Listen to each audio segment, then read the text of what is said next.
If you say what you wanna say and let the words fall out, honestly, I wanna see you be brave with what you wanna say and let the words fall out. Honestly, I wanna see you be brave. Just wanna see you. I just wanna see you. Just wanna see you. I wanna see you be brave. Just wanna see you. I just wanna see you. Just wanna see you. I wanna see you be brave. Everybody's been there. Everybody's been stared down by the enemy, falling for the fence and disappearing, bow down to the mighty. Don't run, stop holding your tongue. Maybe there's a way out of the cage where you...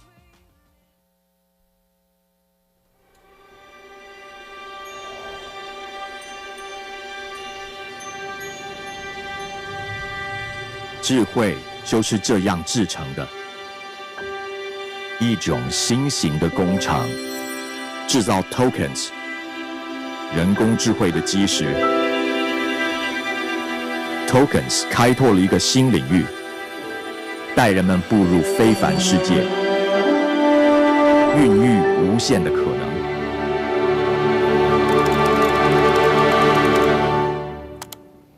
Tokens 将图像化为科学数据，描绘宇宙天文，引领未来的探索者。在地球上，它复印我们的城市，帮助我们克服今日的困难。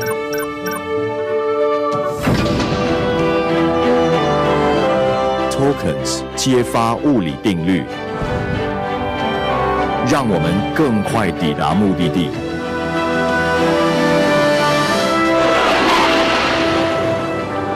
并且不断向前。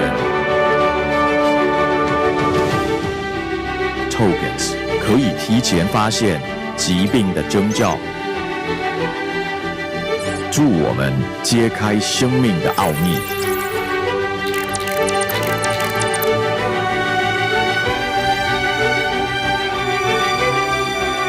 他们研究人体动作，协助我们达到最佳状态，还将现实带入虚拟世界。他们助我们精进技能。有瑕疵的电路板在右边，需要我帮你拿去修理吗？好的，谢谢。Tokens 不仅教会机器人如何行动，还给世界带来欢乐。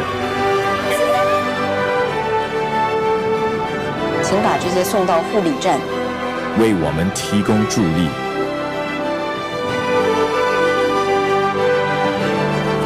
并让美好生活触手可及。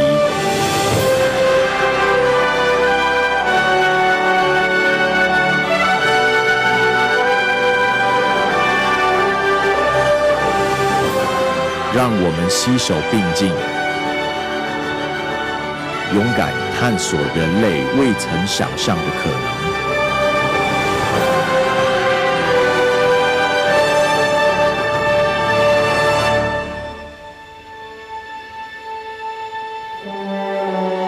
这一切都从这里开始。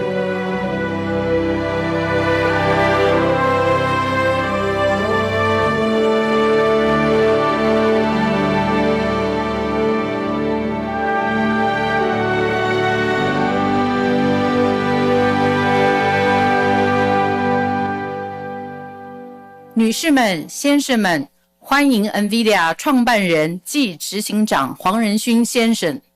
Welcome to the stage, Nvidia founder and CEO Jensen Huang.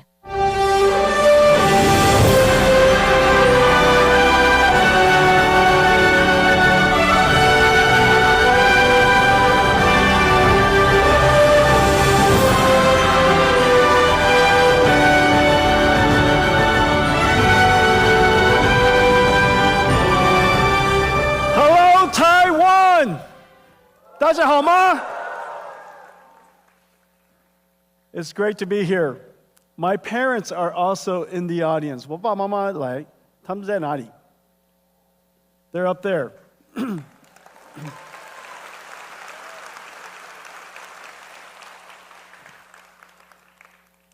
Nvidia has been coming to Taiwan for over 30 years. This is the home of many of our treasured partners and dear friends. Over the years, you have seen Nvidia grow up and seen us accomplish many exciting things and have been partnered with me all along the way. Today, we're going to talk about where we are in the industry, where we're going to go, announce some new products, exciting new products and surprising products that open new markets for us, creates new markets, new growth. We're going to talk about great partners and how we're going to develop this ecosystem together. As you know, we are at the epicenter of the computer ecosystem, one of the most important industries of the world. And so it stands to reason when new markets has to be created, we have to create it starting here at the center of the computer ecosystem. And I have some surprises for you. Things that you probably wouldn't have guessed. And then, of course, I promise I'll talk about AI. And we'll talk about robotics. The Nvidia story is the reinvention of the computer industry. In fact, the Nvidia story is also the reinvention of our company. As I said, I've been coming here for 30 years. Many of you have been through many of my keynotes. Some of you, all of them.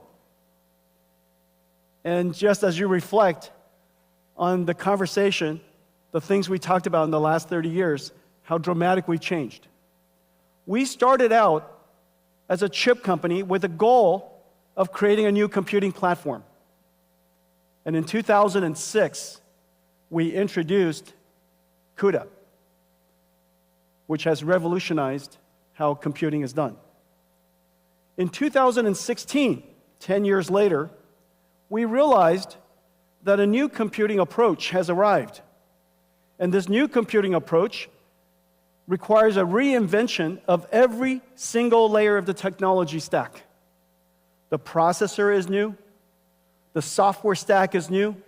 It stands to reason the system is new. And so we invented a new system that on the day I announced it at GTC 2006, no one understood what I was talking about, and nobody gave me a PO. That system was called DGX-1. DGX-1, I donated the first one to a nonprofit company called OpenAI. And it started the AI revolution. Years later, we realized that in fact, this new way of doing software, which is now called artificial intelligence, is unlike traditional ways of running software. Whereas many applications ran on a few processors in a large data center, we call that hyperscale. This new type of application requires many processors working together, serving queries for millions of people. And that data center would be architected fundamentally different. We realized there were two types of networks. One for north-south, because you still have to control the storage, you still have to have a control plane, you still have to connect to the outside. But the most important network was going to be east-west. The computers talking to each other to try to solve a problem. We recognized the best networking company in east-west traffic for high-performance computing, large-scale distributed processing. A company that was very dear to our company and very close to our heart, a company called Mellanox, and we bought them 5 years ago, 2019. We converted an entire data center into one computing unit.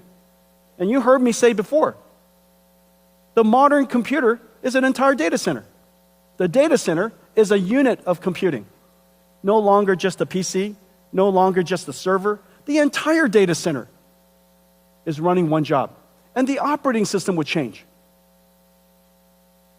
NVIDIA's data center journey is now very well known.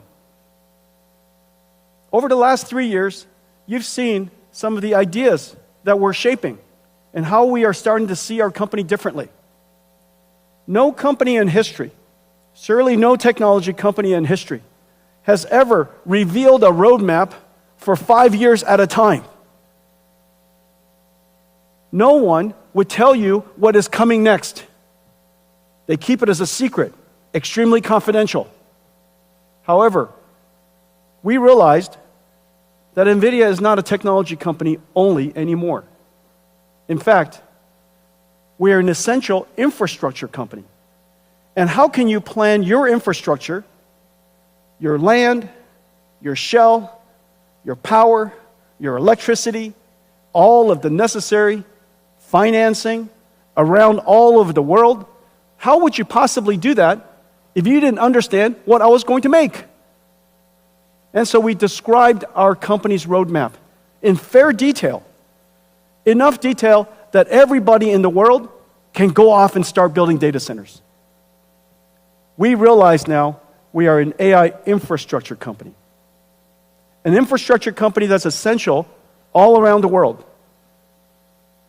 Every region, every industry, every company will build these infrastructures. And what are these infrastructure? These infrastructure, in fact, not unlike the first industrial revolution, when people realized, GE, Westinghouse, Siemens, realized that there was a new type of technology called electricity, and new infrastructure has to be built all around the world. And these infrastructure became essential part of social infrastructure. That infrastructure is now called electricity. Years later, this is during all of our generation, we realized there was a new type of infrastructure. And this new infrastructure was very conceptual, very hard to understand. And this infrastructure called information. This information infrastructure, the first time it was described, made no sense to anybody. But we now realized it is the internet. And every internet is everywhere. And everything is connected to it. Well, there's a new infrastructure now. This new infrastructure is built on top of the first two. And this new infrastructure is an infrastructure of intelligence. I know that right now, when we say there's an intelligence infrastructure, it makes no sense. But I promise you, in 10 years' time, you will look back and you will realize that AI has now integrated into everything. And in fact, we need AI everywhere. And every region, every industry, every country, every company, all needs AI. AI has now part of infrastructure. And this infrastructure, just like the internet, just like electricity, needs factories. And these factories are essentially what we build today. They're not data centers of the past, a $1 trillion industry providing information and storage, supporting all of our ERP systems and our employees. That's a data center of the past. This is similar in the sense that it came from the same industry. It came from all of us, but it's going to emerge as something completely different, completely separated from the world's data center. And these AI data centers, if you will, are improperly described. They are, in fact, AI factories. You apply energy to it, and it produces something incredibly valuable. And these things are called tokens. To the point where companies are starting to talk about how many tokens they produced last quarter and how many tokens they produced last month. Very soon, we'll be talking about how many tokens we produce every hour, just as every single factory does. And so the world has fundamentally changed. We went from a company, on the day that we started our company, I was trying to figure out how big our opportunity was in 1993. And I came to the conclusion, NVIDIA's business opportunity was enormous. $300 million. We're going to be rich. $300 million chip industry to a data center opportunity that represents about $1 trillion to now an AI factory, an AI infrastructure industry that will be measured in trillions of dollars. And this is the exciting future that we're undertaking.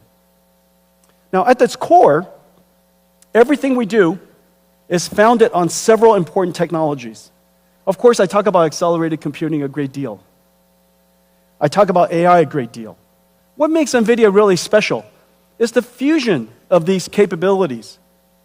And very especially, the algorithms, the libraries, what we call the Computex libraries. We're talking about libraries all the time. And in fact, we're the only technology company in the world that talks about libraries nonstop.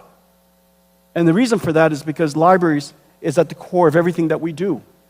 Libraries is what started it all. And I'm going to show you a few new ones today. But before I do that, let me show you a preview of what I'm going to tell you today. Everything you're about to see, everything, science and artificial intelligence. Nothing you see here is art. It's all simulation. It just happens to be beautiful. Let's take a look.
This is real-time computer graphics I'm standing in front of. This is not a video, this is computer graphics. It's generated by GeForce. This is a brand new GeForce 5060, RTX 5060. And this is from ASUS. My good friend Johnny is in the front row. And this is from MSI. And we took this incredible GPU and we shrunk it in here. Does that make any sense? See? This is incredible. And so this is MSI's new laptop with 5060 in it. GeForce brought CUDA to the world. Right now, what you're seeing is every single pixel is ray traced. How is that possible that we're able to simulate photon and deliver this kind of frame rate at this resolution? Well, the reason for that is artificial intelligence. We're only rendering 1 out of 10 pixels. So every pixel that you see, only 1 out of 10 is actually computed. The other 9, AI guessed. Does that make any sense? And it's perfect. It's completely perfect. It guessed it perfectly. Of course, the technology is called DLSS, neural rendering. It took us many, many years to develop. We started developing it the moment we started working on AI, so it's been a 10-year journey. And the advance in computer graphics has been completely revolutionized by AI. GeForce brought AI to the world. Now AI came back and revolutionized GeForce. So really, really amazing.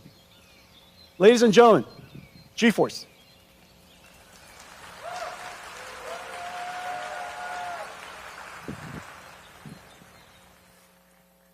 You know, when you're CEO, you have many children. And GeForce brought us here. And now, all of our keynotes is 90% not GeForce. But it's not because we don't love GeForce. GeForce RTX 50 series just had its most successful launch ever, the fastest launch in our history. And PC gaming is now 30 years old. So that tells you something about how incredible GeForce is. Let's talk about libraries. At the core, of course, everything starts with CUDA. And by making CUDA as performant as possible, as pervasive as possible, so that the installed base is all over the world, then applications can find a CUDA GPU quite easily. The larger the installed base, the more developers want to create libraries. The more libraries, more amazing things are done, better applications, more benefits to users, they buy more computers. The more computers, more CUDA. That feedback path is vitally important. However, accelerated computing is not general purpose computing. General purpose computing writes software, everybody writes it in, Python or C or C++, and you compile it. The methodology for general purpose computing is consistent throughout. Write the application, compile the application, run it on a CPU. However, that fundamentally doesn't work in accelerated computing, because if you could do that, it would be called a CPU. What's the point of not just changing the CPU so you could write the software, compile the software, run it on a CPU? The fact that you would have to do something different is actually quite sensible. And the reason for that is because so many people worked on general purpose computing, trillions of dollars of innovation. How is it possible that all of a sudden a few widgets inside a chip and all of a sudden computers become 50 times faster, 100 times faster? That makes no sense. And so the logic that we applied is that we could accelerate applications if you understood more about it. You can accelerate applications if you were to create an architecture that are better suited to accelerate, to run at the speed of light, 99% of the runtime, and just even though it's only 5% of the code, which is quite surprising. Most applications, small parts of the code consumes most of the runtime. We made that observation, and so we went after one domain after another. I just showed you computer graphics. We also have numerics. This is CuPy numeric. This is CuPy is the most pervasive numerical library. Arial and Shona. Arial is the world's first GPU accelerated radio signal processing for 5G and 6G. Once we make it software defined, then we can put on top of it AI. So now we could bring AI to 5G and 6G. Parabricks for genomics analysis, MO9 for medical imaging, Earth-2 for weather prediction, cuQuantum for quantum classical computer architectures and computer systems, cuequivariance and cuTensor, contraction of tensor mathematics, Megatron. This whole row, this whole column here consists of all of our deep learning and all of our libraries necessary for training as well as inference for deep learning. This revolutionized computing. And it all started with all these libraries. Not just CUDA, but cuDNN. On top of cuDNN, there was Megatron, then TensorRT LLM, and then now lately, this brand new operating system for large AI factories, Dynamo. cuDF for data frames like Spark and SQL. Structured data can be accelerated as well. cuML, classical machine learning. Warp, a Pythonic framework for describing CUDA kernels, incredibly successful. cuOpt, mathematical operations, optimizations, things like traveling salesperson, the ability to optimize highly constrained, large number of variables, type of problems like supply chain optimization. This is an incredible success. I'm very excited about cuOpt, cuDLSS and cuSparse for sparse structure simulators. Those are used for CAE and CAD, fluid dynamics, finite element analysis, incredibly important for EDAs and CAE industry. And then, of course, cuLitho, one of the most important libraries for computational lithography. Mask making could easily take a month. And that mask making process is extremely computationally intensive. And now with cuLitho, we could accelerate that computation by 50 times, 70 times. As a result, this is going to set the stage, open the world for applying AI to lithography in the future. We have great partners here. TSMC is using cuLitho quite extensively. ASML, Synopsys, excellent partners working with us in cuLitho. So the libraries themselves is what makes it possible for us, one domain of application after another domain of science, after another domain of physics, to be able to accelerate those applications. But it also opens up markets for us. We look at particular regions and particular markets and we say, that area could really be important to transform to the new way of doing computing. If general purpose computing, after all these years, has run its course, why hasn't it run its course in every single industry? So one of the most important industries, of course, is telecommunications. Just as the world's cloud data centers have now become software-defined, it stands to reason that telecommunication should also be software-defined. And so that's the reason why we've taken now some 6 years to refine and optimize a fully accelerated radio access network, RAN stack, that does incredible performance. For data rate per megawatt, or data rate per watt, we are now on par with the state-of-the-art ASICs. And so once we could do that, once we could achieve that level of performance and functionality, then after that we can layer on top AI. And so we have great partners here. You could see SoftBank and T-Mobile, Indosat and Vodafone are doing trials. Nokia, Samsung, Kyocera are working with us on the full stack. Fujitsu and Cisco are working on the systems. And so now we have the ability to introduce the idea of AI on 5G or AI on 6G along with AI on computing. We're doing that with quantum computing. Quantum computing is still at the noisy, intermediate scale quantum, called NISQ.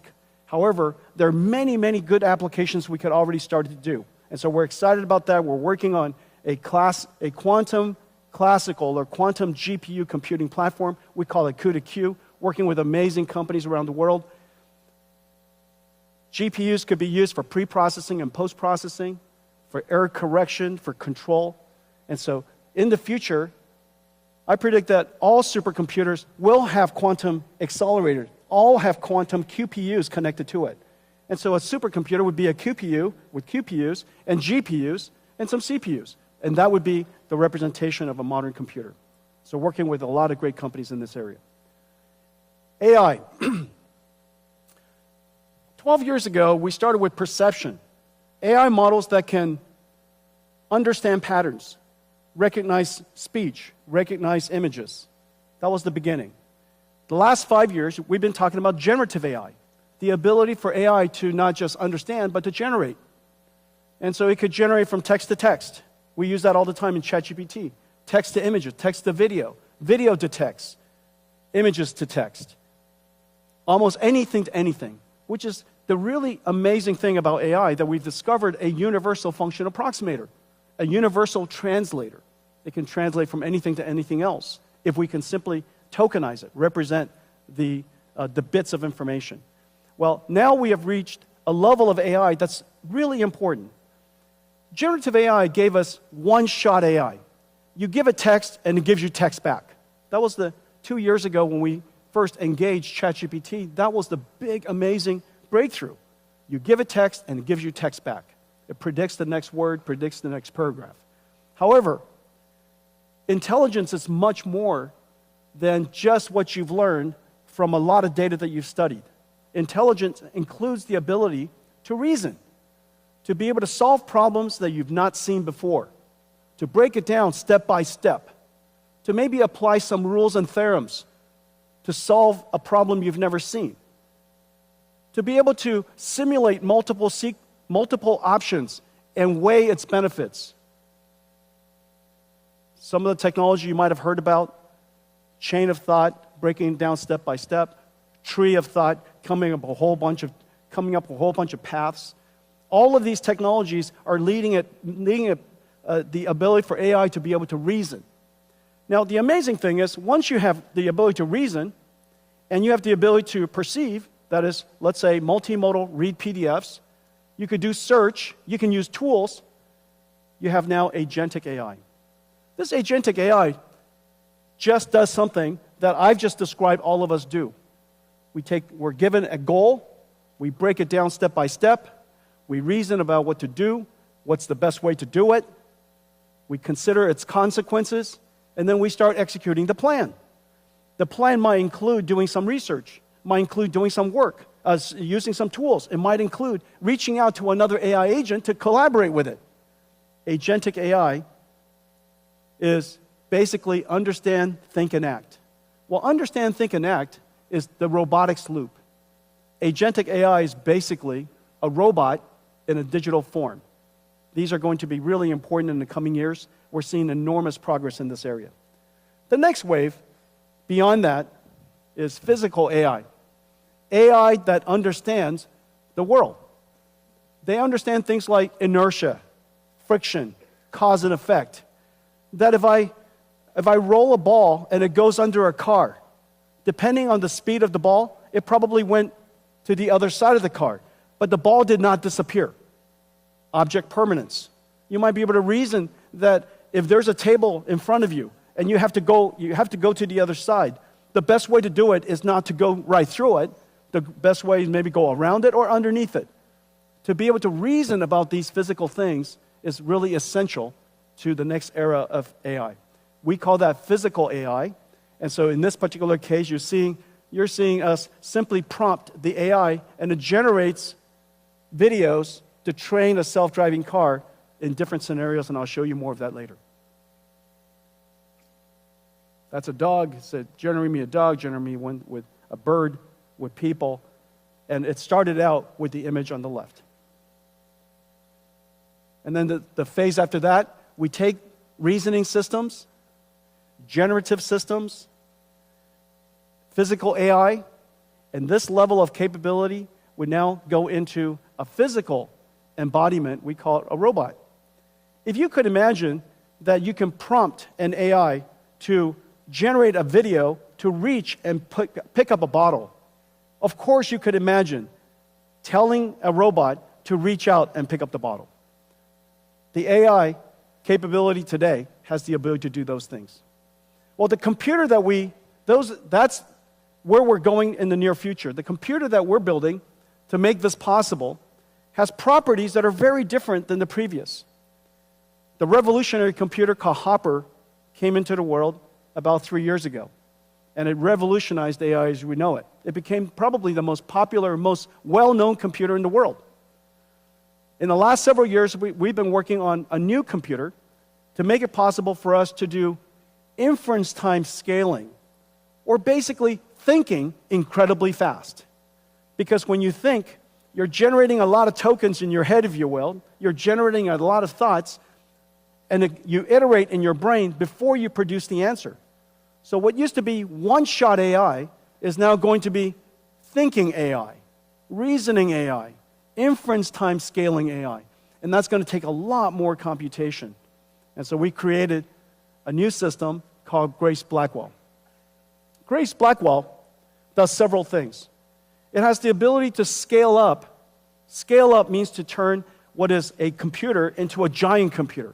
Scale out is to take a computer and connect many of them together and let the work be done in many different computers. Scaling out is easy. Scaling up is incredibly hard. Building larger computers that is beyond the limits of semiconductor physics is insanely hard. And that's what Grace Blackwell does. Grace Blackwell broke just about everything.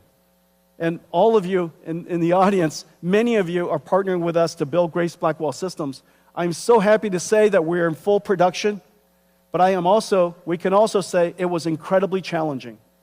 Although the Blackwell systems based on HGX has been in full production since the end of last year and has been available since February, we are now just putting online all the Grace Blackwell systems. They're coming online all over the place every single day. It's available in CoreWeave now for several weeks. It's already being used by many CSPs. And now you're starting to see it coming up from everywhere. Everybody's starting to tweet out that Grace Blackwell is in full production. In Q3 of this year, just as I promised, every single year, we will increase the performance of our platform every single year like rhythm. And this year, in Q3, we'll upgrade to Grace Blackwell GB300. The GB300 will increase the same architecture, same physical footprint, same electrical and mechanicals, but the chips inside have been upgraded. It has upgraded with a new Blackwell chip. It's now 1.5 times more inference performance, has 1.5 times more HBM memory, and it has 2 times more networking. And so the overall system performance is higher. Well, let's take a look at what's inside Grace Blackwell. Grace Blackwell starts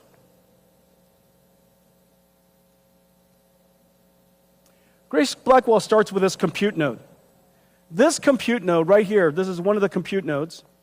This is what the last generation looks like, the B200. This is what B300 looks like. Notice right here in the center, it's 100% liquid cooled now, but otherwise, externally, it's the same. You could plug it into the same systems and same chassis. And so this is the Grace Blackwell GB300 system. It's 1.5 times more inference performance. The training performance is about the same, but the inference performance is 1.5 times more. Now this particular system here is 40 petaflops, which is approximately the performance of the Sierra supercomputer in 2018.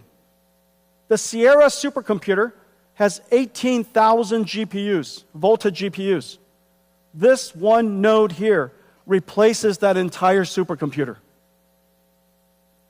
4,000 times increase in performance in 6 years.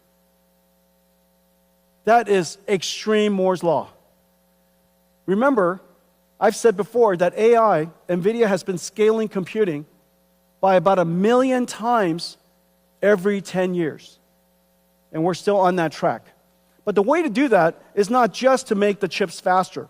There's only a limit to how fast you can make chips and how big you can make chips. In the case of Blackwell, we even connected 2 chips together to make it possible. TSMC worked with us to invent a new CoWoS process called CoWoS-L that made it possible for us to create these giant chips. But still, we want chips way bigger than that. And so we had to create what is called NVLink. This is the world's fastest switch. This NVLink here, right here, is 7.2 terabytes per second. 9 of these go into that rack. And those 9 switches are connected by this miracle. This is quite heavy. That's because I'm quite strong. I made it look so light, but this is 70 pounds. And so this is the NVLink spine. 2 miles of cables, 5,000 cables structured, all coaxed, impedance matched, and it connects all 72 GPUs to all of the other 72 GPUs across this network called NVLink switch. 130 terabytes per second of bandwidth across the NVLink spine. So just put in perspective, the peak traffic of the entire internet, is 900 terabits per second. Divide that by 8. This moves more traffic than the entire internet. One NVLink spine across this 9 of these NVLink switches, so that every single GPU can talk to every other GPU at exactly the same time. This is the miracle of GB200. And because there's a limit to how far you can drive SerDes, this is as far as any SerDes has ever driven.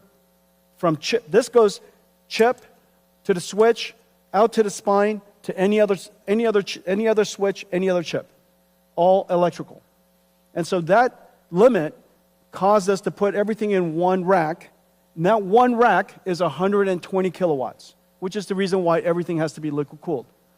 We now have the ability to disaggregate the GPUs out of one motherboard, essentially, across an entire rack. And so that entire rack is one motherboard. That's the miracle. Completely disaggregated.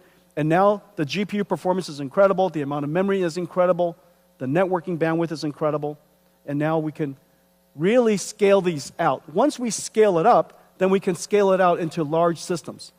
And notice almost everything NVIDIA builds are gigantic. And the reason for that is because we're not building data centers and servers, we're building AI factories. This is CoreWeave, this is Oracle Cloud.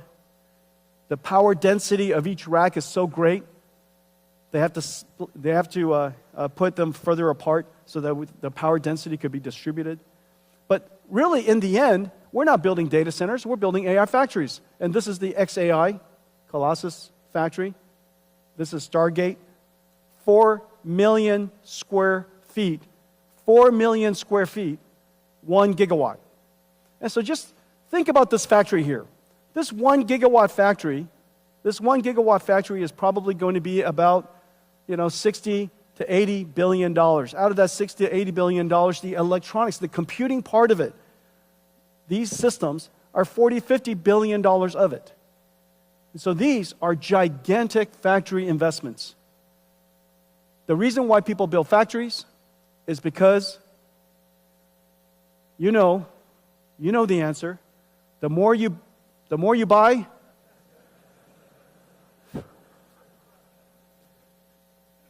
say it with me. The more you buy, the more you make. That's what factories do. Okay.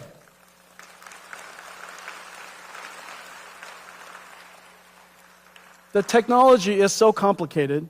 And in fact, just looking at it here, you still cannot get the deep appreciation of the amazing work that's being done in all of our partners and all of the companies here in the audience in Taiwan. And so we made you a movie. I made you a movie. Take a look. Blackwell is an engineering marvel. It begins as a blank silicon wafer at TSMC. Hundreds of chip processing and ultraviolet lithography steps build up each of the 200 billion transistors, layer by layer on a 12-inch wafer.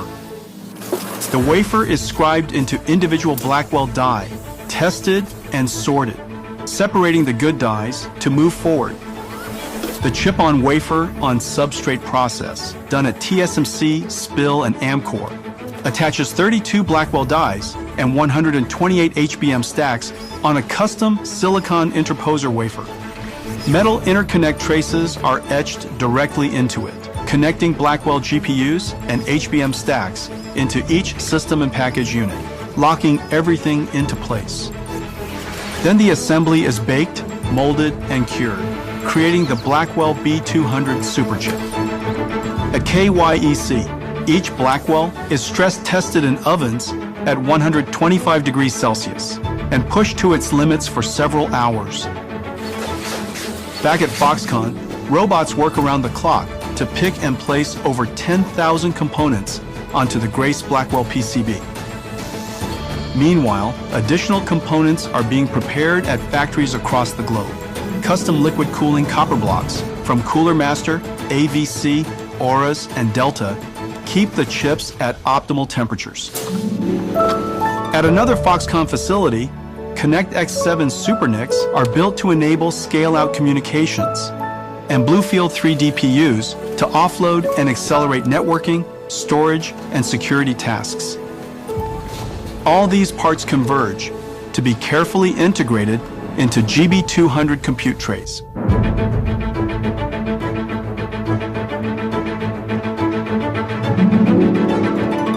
NVLink is the breakthrough high-speed link that Nvidia invented to connect multiple GPUs and scale up into a massive virtual GPU. The NVLink switch tray is constructed with NVLink switch chips, providing 14.4 terabytes per second of all-to-all bandwidth. NVLink spines form a custom blind-mated backplane, integrating 5,000 copper cables to deliver 130 terabytes per second of all-to-all bandwidth. This connects all 72 Blackwells or 144 GPU dies into one giant GPU. From around the world, parts arrive. From Foxconn, Wistron, Quanta, Dell, Asus, Gigabyte, HPE, Supermicro, and other partners to be assembled by skilled technicians into a rack-scale AI supercomputer. In total, 1.2 million components, 2 miles of copper cable, 130 trillion transistors, weighing 1,800 kilograms. From the first transistor etched into a wafer to the last bolt fastening the Blackwell rack, every step carries the weight of our partners' dedication, precision, and craft. Blackwell is more than a technological wonder. It's a testament to the marvel of the Taiwan technology ecosystem.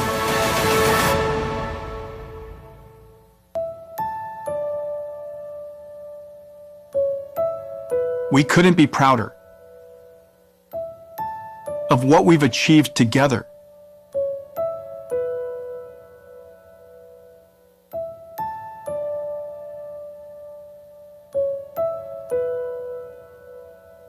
Thank you, Taiwan.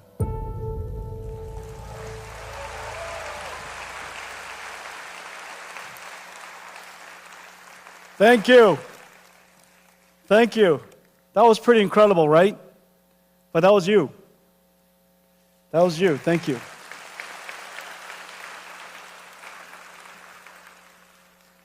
Well, Taiwan doesn't just build supercomputers for the world.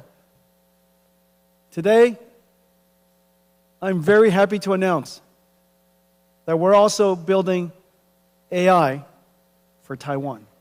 And so today we're announcing that Foxconn, Taiwan, the Taiwanese government, Nvidia, TSMC, we're going to build the first giant AI supercomputer here for the AI infrastructure and the AI ecosystem of Taiwan. Thank you.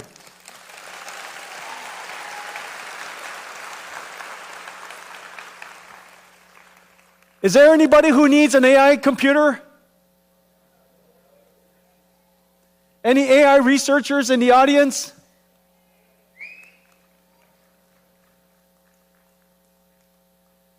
Every single student, every researcher, every scientist, every startup, every large established company, TSMC themselves does enormous amounts of AI and scientific research already. And so Foxconn does an enormous amount of work in robotics. I know that there are many other companies in the audience, I'm going to mention you in just a second, that are doing robotics research and AI research. And so having a world-class AI infrastructure here in Taiwan is really important. All of that is so that we could build a very large chip. And NVLink and Blackwell, this generation, made it possible for us to create these incredible systems. Here's one from Pegatron and QCT and Wistron and WeWin. This is from Foxconn and Gigabyte and ASUS. And you could see the front and the back of it. And its entire goal is to take these Blackwell chips that are, you could see how big they are, and turn it into one massive chip. Now, the ability to do that, of course, was made possible by NVLink. But it understates the complexity of the system architecture, the rich software ecosystem that connects it all together, the entire ecosystem of 150 companies that came together to build this. This architecture and the entire ecosystem in technology, in software, in industry has been the work of 3 years. This is a massive industrial investment. And now, we would like to make it possible for anybody who wants to build data centers. It could be a whole bunch of Nvidia GB200s or 300s and accelerated computing systems from Nvidia. It could be somebody else. And so today, we're announcing something very special. We're announcing Nvidia NVLink Fusion. NVLink Fusion is so that you can build semi-custom AI infrastructure. Not just semi-custom chips, because those are the good old days. You want to build AI infrastructure. And everybody's AI infrastructure could be a little different. Some of you could have a lot more CPUs, and some of it could have a lot more Nvidia GPUs, and some of it could be somebody's semi-custom ASICs. And those systems are so insanely hard to build. And they're all missing this one incredible ingredient. This incredible ingredient called NVLink. NVLink so that you could scale up these semi-custom systems and build really powerful computers. And so today we're announcing the NVLink Fusion. NVLink Fusion kind of works like this. This is the NVIDIA platform, 100% NVIDIA. You got NVIDIA CPU, NVIDIA GPU, the NVLink switches, the networking from NVIDIA called Spectrum-X or InfiniBand, NICs, network interconnects, switches, and all of the entire system, the entire infrastructure built end-to-end. Now, of course, you can mix and match it if you like, and we now today make it possible for you to mix and match it even at the compute level. This would be what you would do using your custom ASIC. And we have great partners I'll announce in a second who are working with us to integrate your special TPU or your special ASIC, your special accelerator. And it doesn't have to be just a transformer accelerator. It could be an accelerator of any kind that you would like to integrate into a large scale-up system. We create an NVLink chiplet. It's basically a switch that abuts right up to your chip. There's IP that will be available to integrate into your semi-custom ASIC. And then once you do that, it fits right into the compute boards that I mentioned, and it fits into this ecosystem of an AI supercomputer that I've shown you. Now, maybe what you would like is you would like to use your own CPU. You've been building your own CPU for some time, and maybe your CPU has built a very large ecosystem, and you would like to integrate NVIDIA into your ecosystem. And now we make it possible for you to do that. You could do that by building your custom CPU. We provide you with our NVLink chip-to-chip interface into your ASIC. We connect it with NVLink chiplets, and now it connects and directly abuts into the Blackwell chips and our next generation Rubin chips. And again, it fits right into this ecosystem. This incredible body of work now becomes flexible and open for everybody to integrate into. And so your AI infrastructure could have some NVIDIA, a lot of yours. A lot of yours, and and a lot of CPUs, a lot of ASICs, maybe a lot of Nvidia GPUs as well. And so in any case, you have the benefit of using the NVLink infrastructure and the NVLink ecosystem, and it's connected perfectly to Spectrum X. And all of that, is industrial strength and has the benefit of an enormous ecosystem of industrial partners who have already made it possible. So this is the NVLink Fusion. Whether you buy completely from us, that's fantastic. Nothing gives me more joy than when you buy everything from Nvidia. I just want you guys to know that. But it gives me tremendous joy if you just buy something from Nvidia.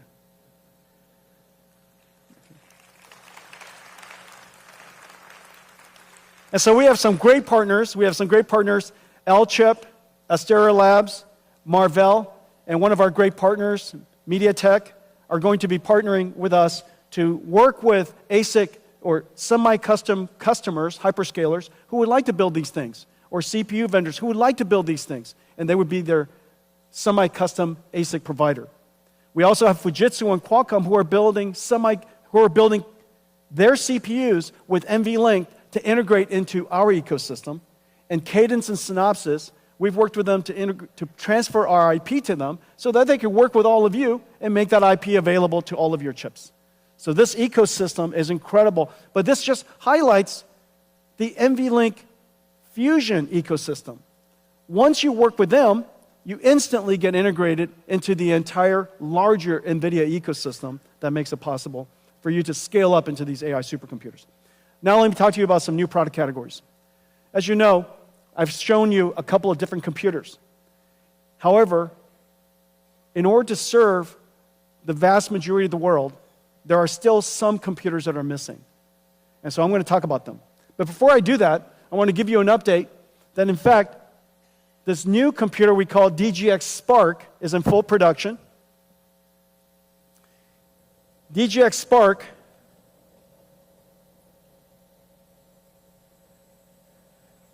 will be ready, will be available shortly, probably in a few weeks. We have tremendous partners working with us.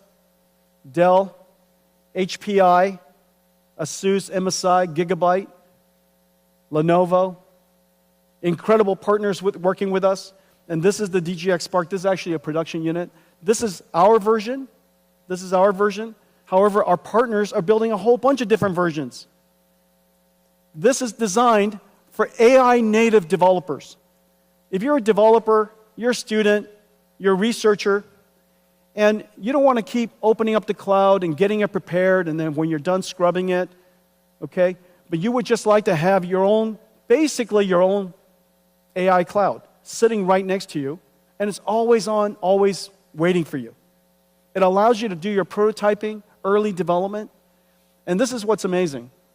This is DGX Spark. It's 1 petaflops and 128 gigabytes.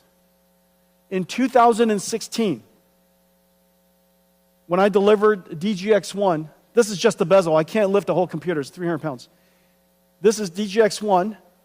This is 1 petaflops and 128 gigabytes. Of course, this is 128 gigabytes of HBM memory, and this is 128 gigabytes of LPDDR5X. The performance is, in fact, quite similar. But what's most important is that the work that you could work on this is the same work you could do here. It's an incredible achievement over just the course of about 10 years. Okay, so this is DGX Spark for anybody who would like to have their own AI supercomputer. And it's, I'll let all of our partners price it for themselves, but one thing for sure, everybody can have one for Christmas.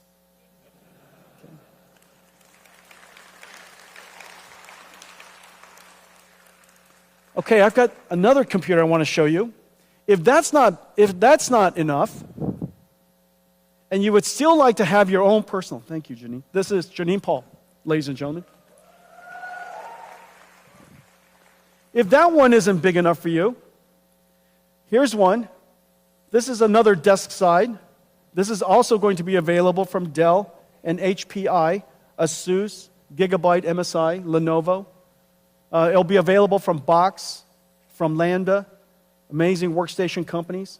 And this is going to be your own personal DGX supercomputer.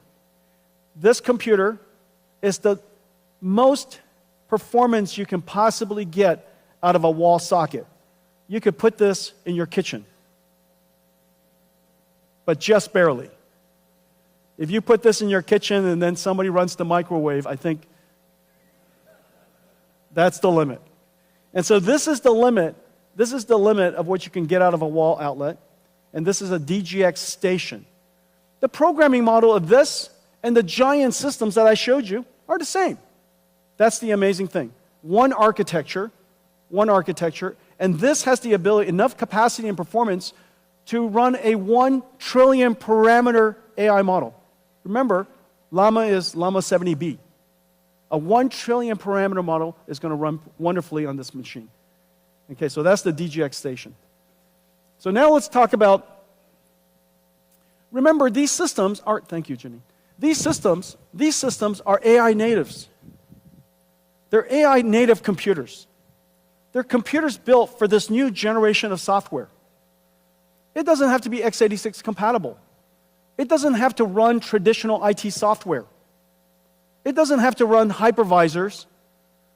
It doesn't have to run it doesn't have to run Windows. These computers are designed for the modern AI native applications. Of course, these AI applications could be APIs that can be called upon by the traditional and the classical applications. But in order for us to bring AI into a new world, and this new world is enterprise IT, we have to go back to our roots, and we have to reinvent computing and bring AI into traditional enterprise computing. Now, enterprise computing, as we know, is really 3 layers. It's not just the computing layer. It's compute, storage, and networking. It's always compute, storage, and networking. And just as AI has changed everything, it stands to reason that AI must have changed compute, storage, and networking for enterprise IT as well. Well, that lower layer has to be completely reinvented, and we're in the process of doing that. I'm going to show you some new products that unlocks enterprise IT for us. It has to with the traditional IT industry, and it has to add a new capability. And the new capability for enterprise is agentic AI.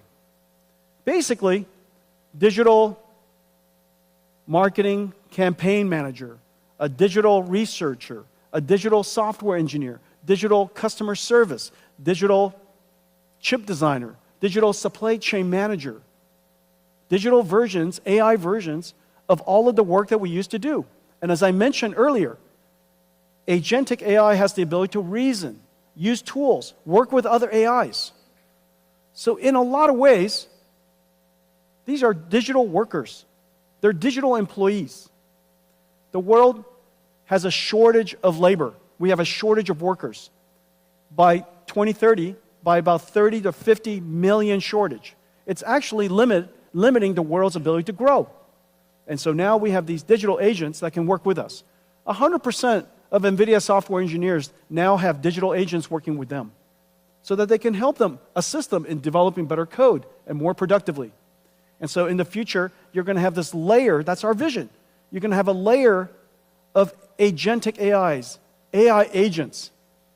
And so what's going to happen to the world? What's going to happen to enterprise? Whereas we have HR for human workers, we're going to have IT becoming the HR of digital workers. And so we have to create the necessary tools for today's IT industry, today's IT workers, to be able to manage, improve, evaluate a whole family of AI agents that are working inside their company. And so that's the vision of what we want to build. But first, we have to reinvent computing. Remember what I said. Enterprise IT works on x86. It runs traditional software, such as hypervisors from VMware or IBM Red Hat or Nutanix. It runs a whole bunch of classical applications. And we need to have computers that do the same thing while it adds this new capability while it has this new capability called Agent AI. And so let's take a look at that.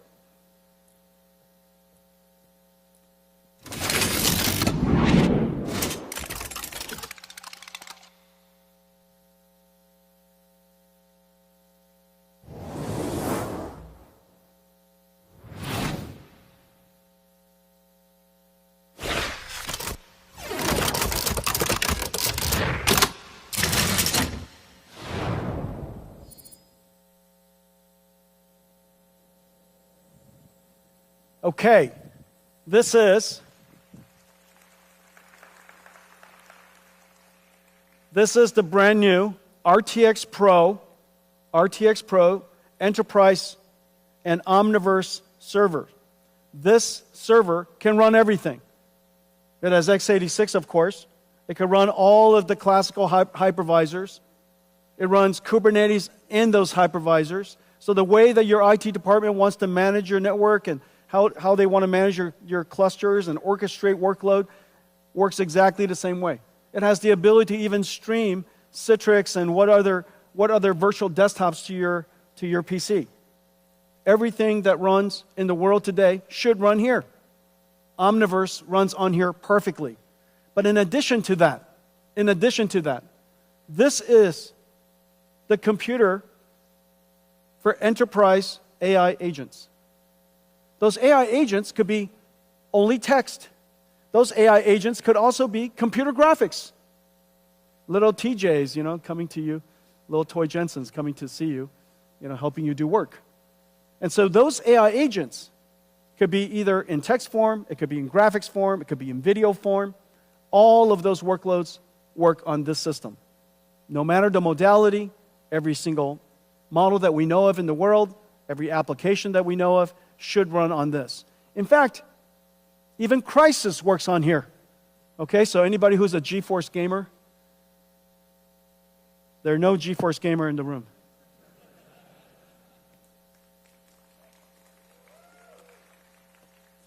Okay, what connects these 8 GPUs, the new Blackwell RTX Pro 6000s, is this new motherboard. This new motherboard is actually a switched network. CX8 is a new category of chips. It's a switch first, networking chip second. It's also the most advanced networking chip in the world. This is now in volume production, CX8. In the CX8, you plug in the GPUs. The CX8s are in the back. PCI Express connected here. CX8 communicates between them. And the networking bandwidth is incredibly high at 800 gigabits per second. And this is the transceiver that plugs into here. So each one of these GPUs have their own networking interface. All of the GPUs are now communicating to all of the other GPUs on east-west traffic. Incredible performance.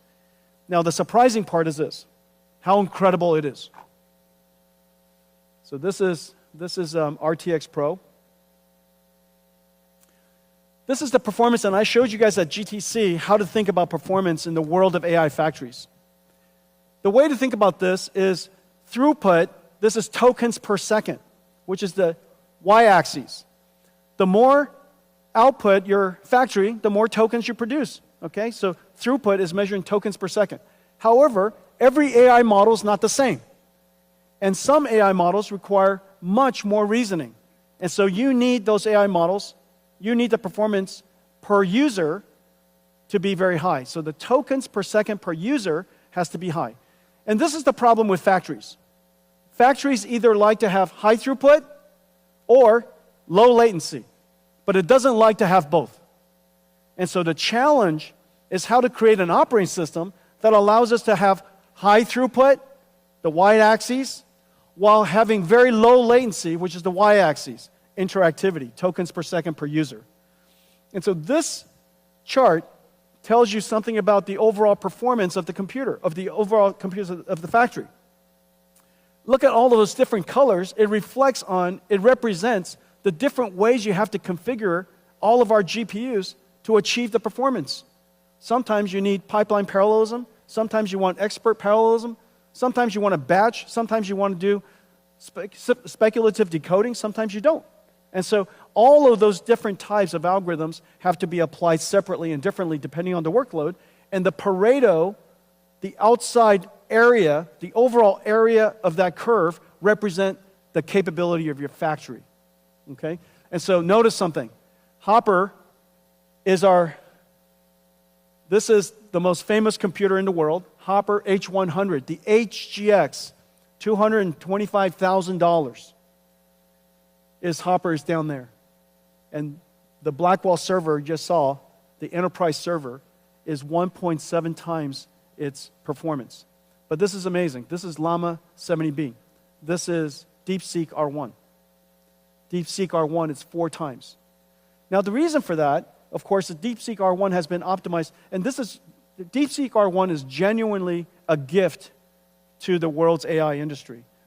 The amount of computer science breakthrough is really quite significant and has really opened up a lot of great research for researchers in the United States and around the world. Everywhere I go, DeepSeek R1 has made a real impact on how people think about AI and how think about inference and how to think about reasoning AIs. They've made a great contribution to the industry and to the world. And so this is DeepSeek R1. The performance is 4 times the state-of-the-art H100. That kind of puts it in perspective, okay? And so if you're building enterprise AI, we now have a great server for you. We now have a great system for you. It's a computer you could run anything on. It's a computer that has incredible performance. And it, whether it's x86 or AI, all of it runs. Okay, our RTX Pro server is in volume production across all of our partners in the industry. This is likely the largest go-to market of any system we have ever taken to market. So thank you very much.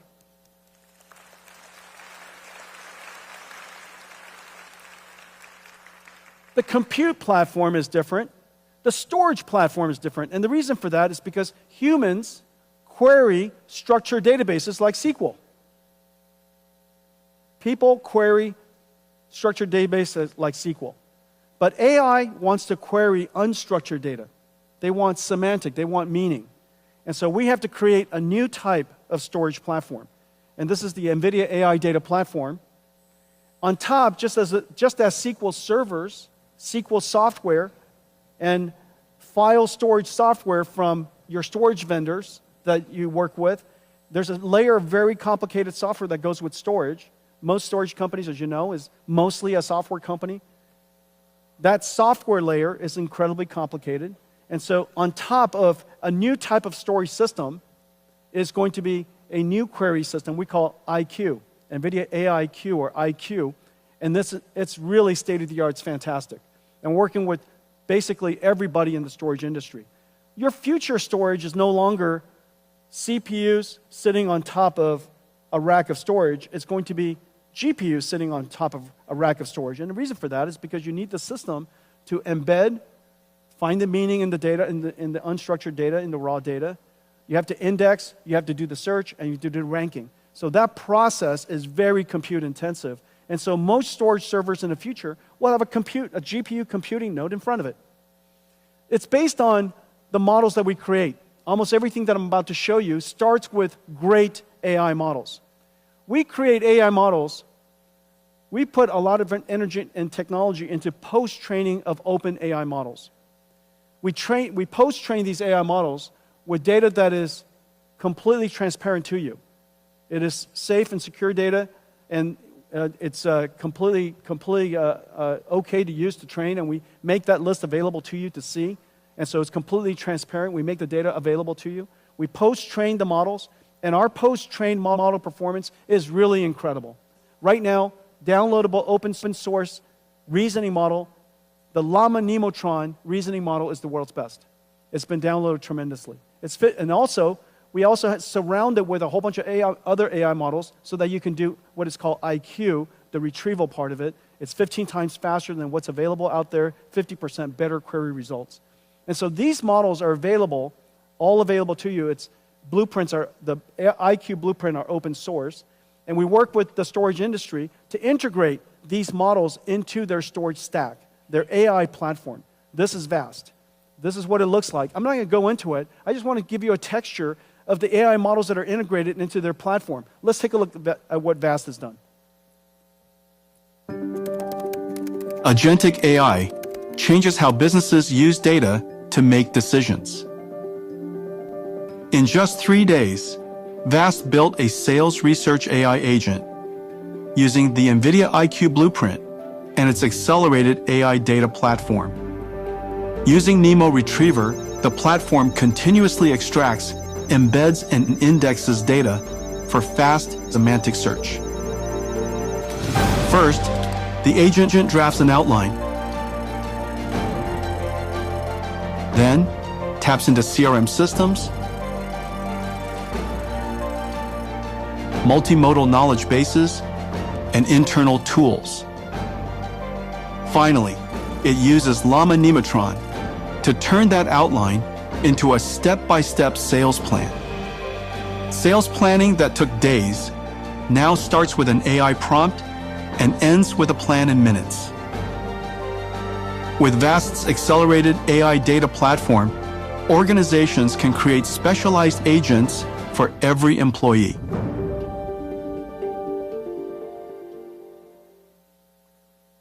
Okay, so that's VAST. Dell has a great AI platform, one of the world's leading storage vendors.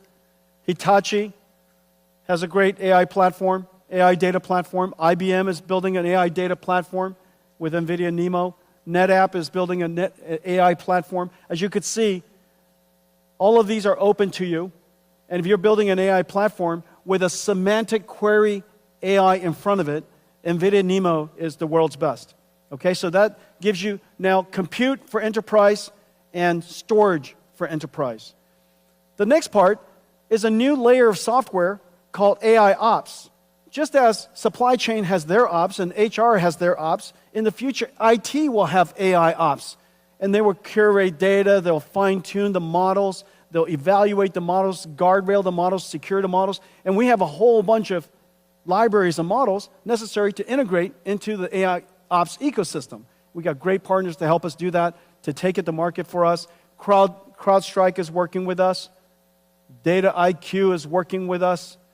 Data Robots is working with us. You can see these are all AI operations creating fine-tuning models and deploying models for agentic AI in enterprise. And you could see NVIDIA libraries and models integrated all over it. So Data Robots, here's Data Stacks. This is Elastic. I think I heard somewhere that they're downloaded 400 billion times. This is Nutanix. This is Red Hat. This is Trend Micro here in Taiwan. I think I saw Eva earlier. Okay, hi Eva. Okay, weights and biases. Okay, and so that's it. This is how we're going to bring the world and bring to the world's enterprise IT the ability to add AI to everything that you do. You're not going to rip out everything from IT, the enterprise IT organizations, because companies have to run. But we can add AI into it. And now we have systems that are enterprise ready with ecosystem partners, incredible ecosystem partners. I think I saw Jeff earlier. There's Jeff Clark, the great Jeff Clark. Been coming to Taiwan for as long as I have been coming to Taiwan, and has been a partner of yours for a long time. So there's Jeff Clark. And so our ecosystem partners, Dell and others, are going to take this platform, these platforms, to the world's enterprise IT. Okay, let's talk about robots. So agent AIs, agentic AIs, AI agents, a lot of different ways to say it, agents are essentially digital robots. Reason for that is because a robot perceives, understands, and plans. And that's essentially what agents do. But we would like to build also physical robots.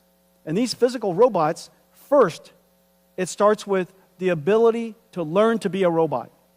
The ability to learn to be a robot can't be done in the physical world productively. You have to create a virtual world where the robot can learn how to be a good robot. That virtual world has to obey the laws of physics. Most physics engines don't have the ability to, with fidelity, deal with rigid and soft body simulation. And so we partner with DeepMind, Google DeepMind, and Disney Research to build Newton, the world's most advanced physics engine. It's going to be open sourced in July. It's incredible what it can do. It's completely GPU accelerated. It's differentiable, so you could learn from experience. It is incredibly high fidelity. It's super real time. And so we could use that Newton engine, and it's integrated into Mujoko. It's integrated into NVIDIA's Isaac Sim. So irrespective of the simulation environment and framework you use. And so with that, we can bring these robots to life.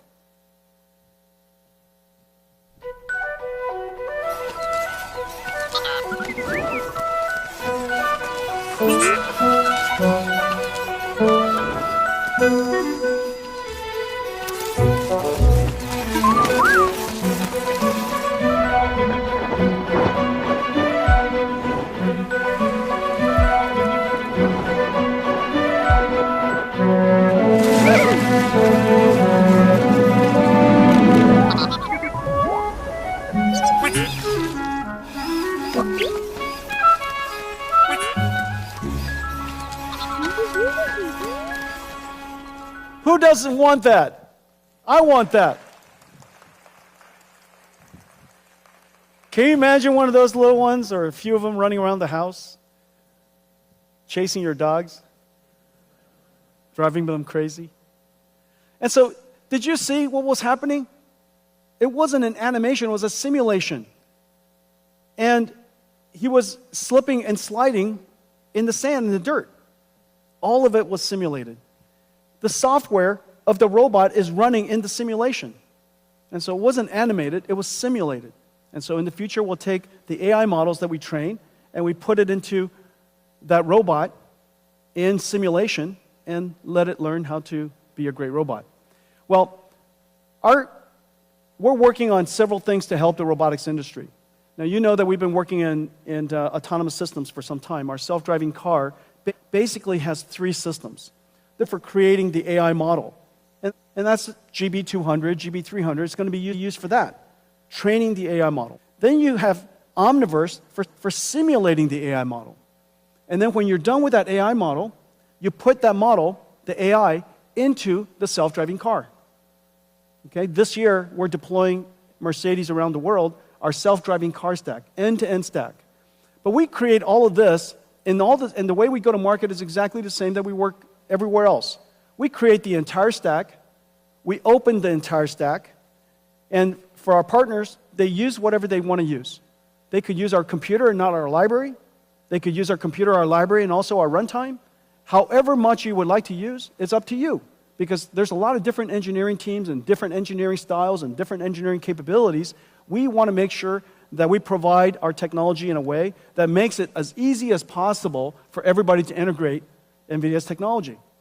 You know, like I said, I love it if you buy everything from me, but just please buy something from me.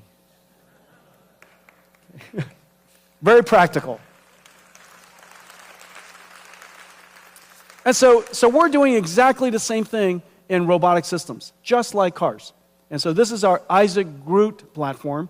The simulation is exactly the same as Omniverse. The training system is the same. When you're done with the model, you put it inside this Isaac Groot platform. Isaac Groot platform starts with a brand new computer called Jetson Thor. This is just started in production. It is an incredible processor. Basically, a robotic processor goes to self-driving cars, and it goes into a humanoid robotic system. On top is an operating system we call NVIDIA Isaac. The NVIDIA Isaac operating system is the runtime. It does all of the neural network processing, the sensor processing, pipelines all of it, and deliver actuated results. And then on top of it, pre-trained models that we created with an amazing robotics team that are pre-training these models. And all the tools necessary we make available, including the model. And so today we're announcing that Isaac Groot N1.5 is now open sourced.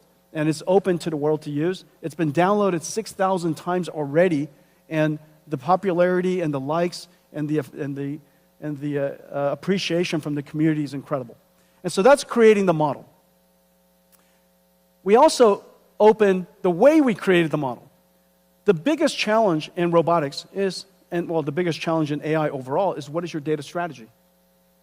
And your data strategy has to be, that's where a great deal of research and a great deal of technology goes into. In the case of robotics, human demonstration, just like we demonstrate to our children or a coach demonstrates to an athlete, you demonstrate using teleoperations. You demonstrate to the robot how to perform the task, and the robot can generalize from that demonstration, because AI can generalize and we have technology for generalization. You can generalize from that one demonstration other techniques, okay? And so what if you want to teach this robot a whole bunch of skills? How many different teleoperation people do you need? Well, it turns out to be a lot. And so what we decided to do was use AI to amplify the human demonstration systems. And so this is essentially going from real to real and using an AI to help us expand, amplify the amount of data that was collected during human demonstration to train an AI model. Let's take a look. The age of generalist robotics has arrived, with breakthroughs in mechatronics, physical AI, and embedded computing. Just in time, as labor shortages limit worldwide industrial growth. A major challenge for robot makers is the lack of large-scale, real, and synthetic data to train models. Human demonstrations aren't scalable, limited by the number of hours in a day. Developers can use Nvidia Cosmos physical AI world foundation models to amplify data. Groot Dreams is a blueprint built on Cosmos for large-scale synthetic trajectory data generation, a reel-to-reel data workflow. First, developers fine-tune Cosmos with human demonstrations recorded by teleoperation of a single task in a single environment. Then, they prompt the model with an image and new instructions to generate dreams, or future world states. Cosmos is a generative model, so developers can prompt using new action words without having to capture new teleop data. Once a large number are generated, Cosmos reasons and evaluates the quality of each dream, selecting the best for training. But these dreams are still just pixels. Robots learn from actions. The Groot Dreams blueprint generates 3D action trajectories from the 2D dream videos. This is then used to train the robot model. Groot Dreams lets robots learn a huge variety of new actions with minimal manual captures. So a small team of human demonstrators can now do the work of thousands. Groot Dreams brings developers another step closer to solving the robot data challenge.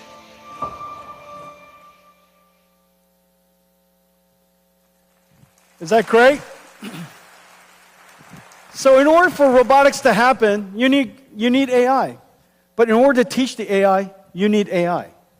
And so this is really the great thing about the era of agents, where we need a large amount of synthetic data generation, robotics, a large amount of synthetic data generation, and skill learning called fine-tuning, which is a lot of reinforcement learning, and enormous amount of compute. And so this is a whole era where the training of these AI, the development of these AI, as well as the running of the AI needs an enormous amount of compute. Well, as I mentioned earlier, the world has a severe shortage of labor. And the reason why humanoid robotics is so important is because it is the only form of robot that can be deployed almost anywhere brownfield. It doesn't have to be greenfield. It could fit into the world we created. It could do the tasks that we made for ourselves. We engineered the world for ourselves, and now we could create a robot that fit into that world to help us. Now, the amazing thing about human robotics is not just the fact if it worked, it could be quite versatile. It is likely the only robot that is likely to work. And the reason for that is because technology needs scale. Most of the robotic systems we've had so far are too low volume. And those low volume systems will never achieve the technology scale to get the flywheel going far enough, fast enough, so that we're willing to dedicate enough technology into it to make it better. But humanoid robot, it is likely to be the next multi-trillion-dollar industry. And the technology innovation is incredibly fast. And the consumption of computing and data centers, enormous. But this is one of those applications that needs 3 computers. One computer is an AI for learning. One computer is a simulation engine where the AI can learn how to be a robot in a virtual environment, and then also the deployment of it. Everything that moves will be robotic. As we put these robots into the factories, remember, the factories are also robotic. Today's factories are so incredibly complex. This is Delta's manufacturing line, and they're getting it ready for a robotic future. It is already robotics and software defined, and now in the future there will be robots working in it. In order for us to create robots and design robots that operate as a fleet, as a team, working together in a factory that is also robotic, we have to give it Omniverse to learn how to work together. And that digital twin, you now have a digital twin of the robot, you have a digital twin of all of the equipment, you're going to have digital twin of the factory. Those nested digital twins are going to be part of what Omniverse is able to do. This is Delta's digital twin. This is WeWin's digital twin. Now, while you're looking at this, if you look at it too closely, you think that it's in fact photographs. These are all digital twins. They're all simulations. They just look beautiful. The image just looks beautiful, but they're all digital twins. This is Pegatron's digital twin. This is Foxconn's digital twin. This is Gigabyte's digital twin. This is Quanta's. This is Wistron's. TSMC is building a digital twin of their next fab. As we speak, they're planned around the world. Over the next 3 years, $5 trillion of new plants. Because the world is reshaping, because reindustrialization moving around the world, new plants are being built everywhere. This is an enormous opportunity for us to make sure that they build it well and cost effectively and on time. And so putting everything into a digital twin is really a great first step and preparing it for a robotic future. In fact, building that $5 trillion doesn't include a new type of factory that we're building. And even our own factories, we put in a digital twin. This is the Nvidia AI factory in a digital twin. Kaohsiung is a digital twin. They made Kaohsiung a digital twin. There are already hundreds of thousands of buildings, millions of miles of roads. And so, yes, Kaohsiung is a digital twin. Let's take a look at all of this. Taiwan is pioneering software-defined manufacturing. TSMC, Foxconn, Wistron, Pegatron, Delta Electronics, Quanta, WeWin, and Gigabyte are developing digital twins on Nvidia Omniverse for every step of the manufacturing process. TSMC with MedAI generate 3D layouts of an entire fab from 2D CAD and develop AI tools on CUOP that can simulate and optimize intricate piping systems across multiple floors, saving months of time. Quanta, Wistron, and Pegatron plan new facilities and production lines virtually prior to physical construction, saving millions in costs by reducing downtime. Pegatron simulates solder paste dispensing, reducing production defects. Quanta uses Siemens Teamcenter X with Omniverse to analyze and plan multi-step processes. Foxconn, Wistron, and Quanta simulate power and cooling efficiency of test data centers with Cadence Reality Digital Twin. And to develop physical AI-enabled robots, each company uses its digital twin as a robot gym to develop, train, test, and simulate robots. Whether manipulators, AMRs, humanoids, or vision AI agents as they perform their tasks, or work together as a diverse fleet. And when connected to the physical twin with IoT, each digital twin becomes a real-time interactive dashboard. Pegatron uses Nvidia Metropolis to build AI agents who help employees learn complex techniques.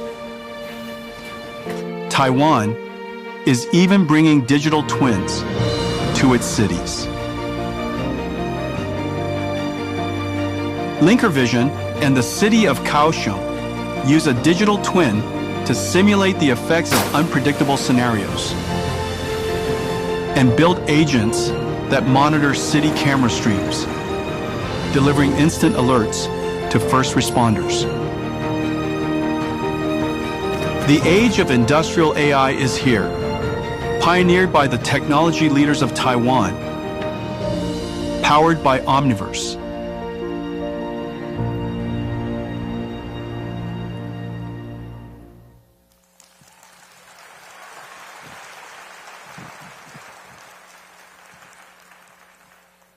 My entire keynote is your work. It's so excellent. Well, it stands to reason that Taiwan, at the center of the most advanced industry, the epicenter where AI and robotics is going to come from, it stands to reason that this is an extraordinary opportunity for Taiwan. This is also the largest electronics manufacturing region in the world. And so it stands to reason that AI and robotics will transform everything that we do.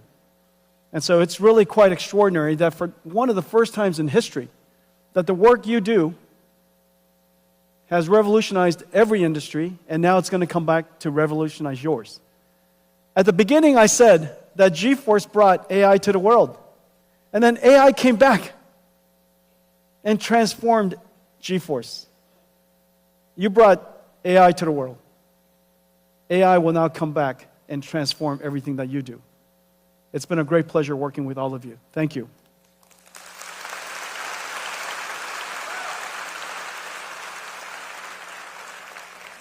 I have a new product. I announced several products already today, but I have a new product to announce. We've been building out in Space Dock for some time. And I think it's time for us to reveal one of the largest products that we've ever built. And it's parked outside waiting for us. Let's see how it goes.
Nvidia Constellation.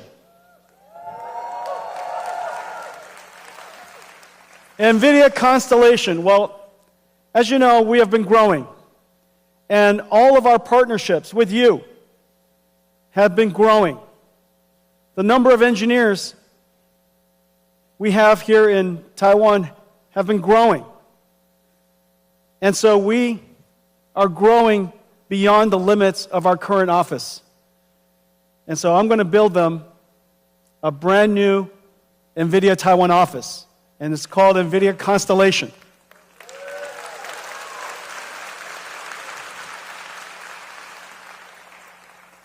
We've also been selecting the sites.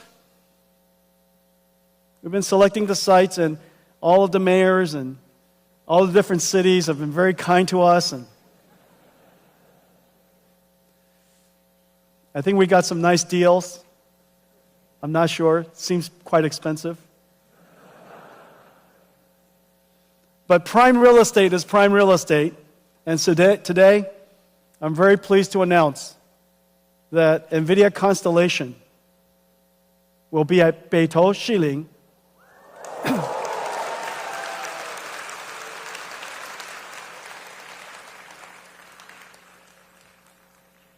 We have negotiated the transfer of the lease from the current owners of that lease.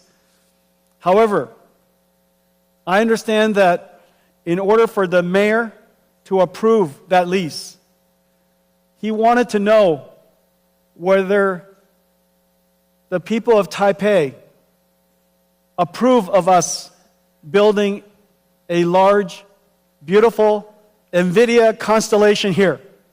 Do you?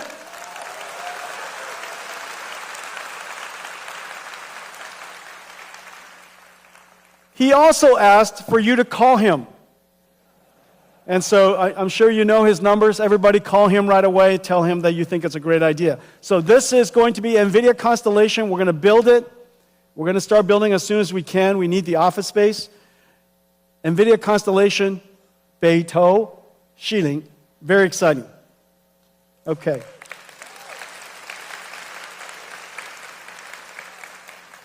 Well, I want to thank all of you.